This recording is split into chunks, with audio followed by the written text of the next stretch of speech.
Today's story feels like a lesson in how to handle adversity, a lesson how to handle a difficult situation. At least that's what, wrong shoulder, at least that's what Peepo Frogiola back here was trying to tell me. That this is a lesson that you can learn a lot from. Like some sort of kindergarten teacher would be explaining it to their class before the multiplication. Well, I guess we weren't doing that. Maybe you weren't doing that in kindergarten. Before your addition and subtraction tables and after you learned about what a rectangle is and what a square is, they would tell this story about how to just overcome people making fun of you and prove that you are worthy. This is one of those stories that's funny, exciting, exhilarating, and I feel like I'm making a movie trailer, so let me just tell you what happened. This is about the club Real Valladolid. V-A-L-L-A, basically dude, but make it Spanish. They've been in the second division of Spain for a little while.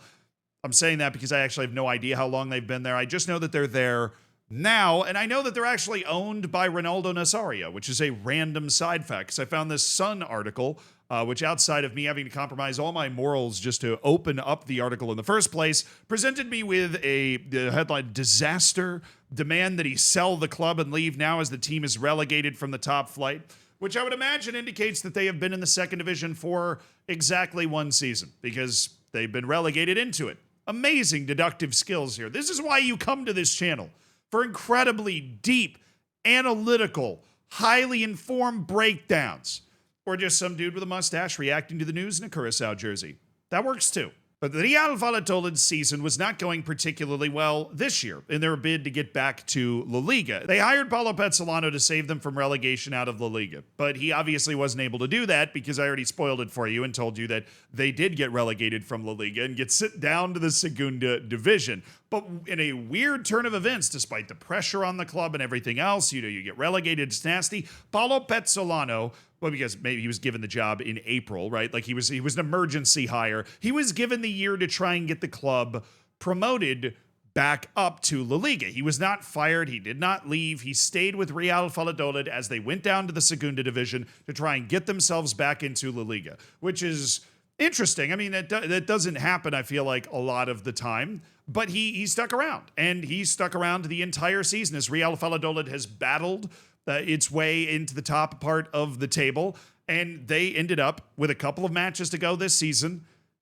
right in line to potentially get promoted. And by the time they get to the second to last match of the season, Real Valladolid needs a win in order to guarantee automatic promotion. It's a real tight race at the top of the table, couple of teams within a couple of points, so a loss would be very potentially ruinous to their chances to get to La Liga, while a win would guarantee it with one match to go.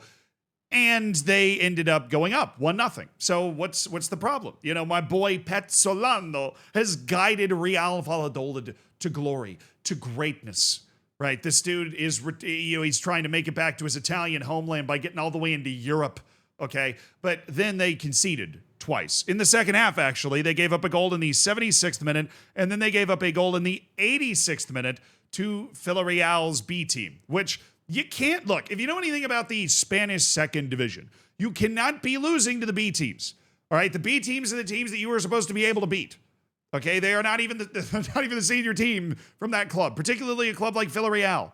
Right, if we're talking about Barcelona, Athletic, or Real Madrid's B team, maybe they can be great sometime. We're talking about Villarreal here. We're talking about a club that represents a city of like 40,000 people, right? A club that when they're in Europe is some sort of miraculous team that manages to go on and win a European trophy, right?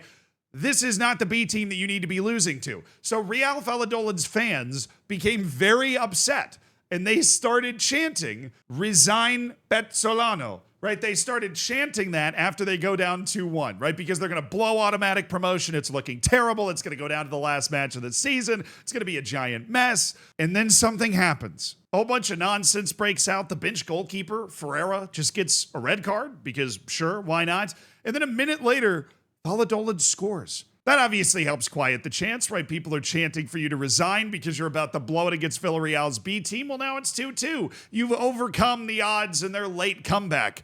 But what would make it even better? How about another goal to clinch promotion? Valladolid gets a 97th minute penalty. The 30-year-old striker Mamadou Sila from Senegal slots it home, and Real Valladolid win 3-2. Less than 10 minutes after the crowd was chanting for their manager to resign. So what do? You have a giant promotion parade, right? They were partying on the field. These are the players kind of taking a little joyride in the golf cart around the field, celebrating with the fans. Real Valladolid is headed back to La Liga. They have a giant parade. They meet in the town square. And who comes up to the mic? But Paulo Pezzolano, the manager of Real Valladolid, who people were chanting at to resign just the day before, who is now celebrating in the town square with massive cheers. And what does he do? He steps up to the mic and he chants the same thing that they were chanting to him when they were down 2-1. He starts, and this is just amazing. Just turns it into a giant laugh, turns it into a fun thing for everybody. He persevered. He proved himself. He obviously made the right changes and got a bit of a fortune to be able to win and get Real Valladolid back to La Liga. But then he leans into it and has fun with it. Instead of taking it too seriously and talking a bunch of trash, he gets up to the mic and he starts the chant, "Resign Pezzolano," which I have to imagine is going to become a Real Valladolid meme now.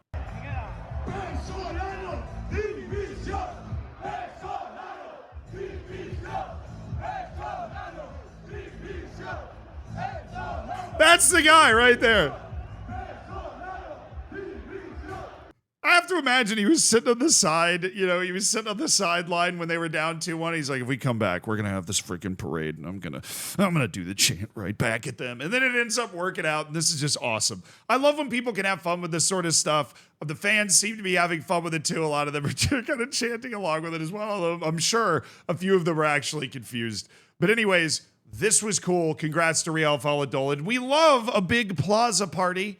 We love a big plaza party. Who doesn't love a big... This is plaza party season.